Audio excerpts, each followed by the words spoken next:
धर्मराज का समाराधन व्रत। राजा युधिष्ठिर ने पूछा, भगवान, ऐसा कौन सा व्रत है जिसके करने से यमराज प्रसन्न हो जाएं और नरक का दर्शन ना हो? भगवान श्री कृष्ण ने कहा, महाराज, एक बार जब मैं द्वारका स्थित समुद्र में स्नान करके बाहर निकला, तब देखा कि मुद्गल मुनि चले आ रहे हैं। उनका तेज सूर्य के समान था और उनके मुख के तप तेज से दिशाएं उद्भासित हो रही थीं। तब मैंने उनका अर्घ्य पाद्य आदि से सत्कार कर आदर पूर्वक उनसे पूछा, महाराज, प्राणियों के लिए अत्यंत भयदायक नरक तथा यमदूतों आदि का जिससे दर्शन ना हो, ऐसा कोई व्रत आप मुझसे बतलाएं। यह सुनकर मुद्गल मुनि भी कुछ विस्मित से हुए, किंतु बाद में शांत मन होकर वे बोले, प्रभो, एक बार ऐसा हुआ कि मुझे अकस्मात मूर्छा आ गई और मैं पृथ्वी पर गिर पड़ा। उस स्थिति में मैंने देखा कि हाथ में लाठी लिए हुए कुछ लोग आग से जलते हुए से मेरे शरीर से निकलकर बाहर खड़े हुए थे और मेरे हृदय से एक अंगूठे के बराबर व्यक्ति को बलपूर्वक खींचकर तथा रस्सियों से बांधकर यमपुरी की ओर ले जा रहे हैं।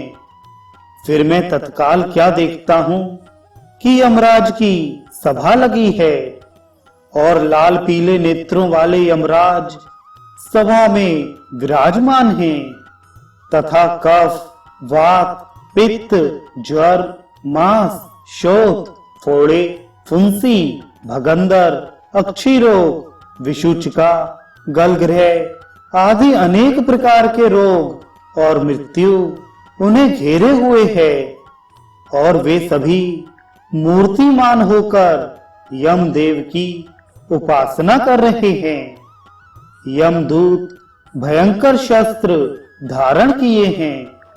कुछ राक्षस, दानव आदि भी वहां बैठे हैं।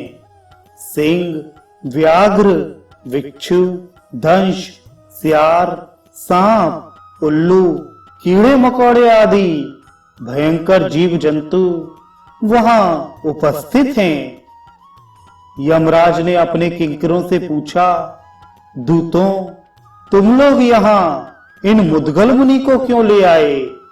मैंने तो मुद्गल क्षत्रिय को लाने के लिए कहा था।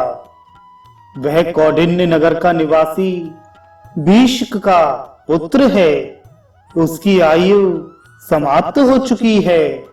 इन मुनि को तत्काल छोड़ दो और उसे ही ले आओ।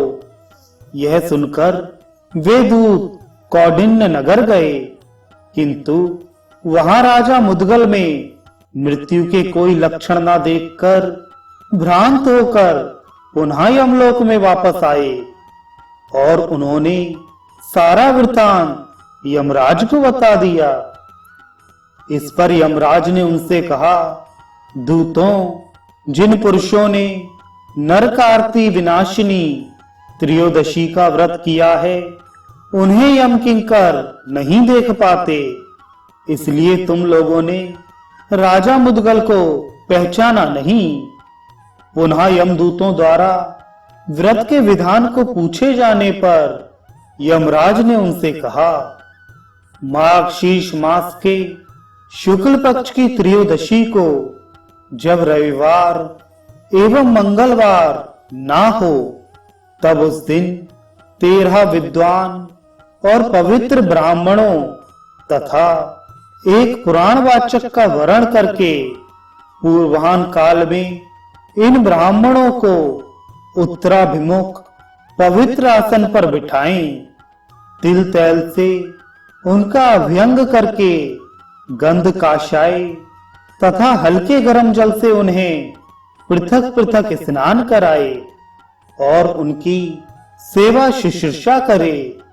अनंतर पूर्वाभिमुख बिठाकर उन्हें शाल्यन्न, मुदान्न, गुड़ के अपूप तथा सुपक्व व्यंजन आदर पूर्वक खिलाए। पुनः व्रती पवित्र होकर आचमन करे और उन ब्राह्मणों की अर्चना करे। ताम्र पात्र में एक सेर, तिल तंडुल, दक्षिणा, छत्र, जलपूर्ण कलश आदि उन्हें अलग अलग प्रदान कर विसर्जित करे। इसी प्रकार वर्ष भर तक व्रत करे। कोई मानव यदि आदर पूर्वक एक बार भी इस व्रत को कर ले तो वह मेरे यमलोक का दर्शन नहीं करता, वह मेरी माया से अदृष्ट रहता है। अंत में विमान द्वारा अर्क मंडल में प्रवेश कर वह विष्णुपुर और शिवपुर को प्राप्त करता है। यमदूतों उस राजा मुद्गल ने इस त्रयोदशी व्रत को पहले किया था, इसलिए तुम सब उस क्षत्रिय श्रेष्ठ का दर्शन नहीं कर पाए। श्री कृष्ण, उसी क्षण मेरी मूर्छा दूर हो गई और मैं स्वस्थ हो गया। भगवान, मैं आपके दर्शन की इच्छा से यहाँ आया था। जैसा पहले वृतांत हुआ वह सब मैंने आपको बतलाया। भगवान श्री कृष्ण पुनः बोले, राजन, वे मुनि मुझसे इतना कहकर अपने स्थान को चले गए। कौन्ते, आप भी इस व्रत को करें, इससे आपको यमलोक नहीं जाना पड़ेगा। इसी प्रकार जो कोई स्त्री पुरुष इस त्रयोदशी व्रत का श्रद्धा पूर्वक आचरण करेंगे, वे सभी पापों से मुक्त होकर अपने पुण्य कर्म के प्रभाव से स्वर्ग में पूजित होंगे और उन्हें कभी यम यातना नहीं सहनी पड़ेगी।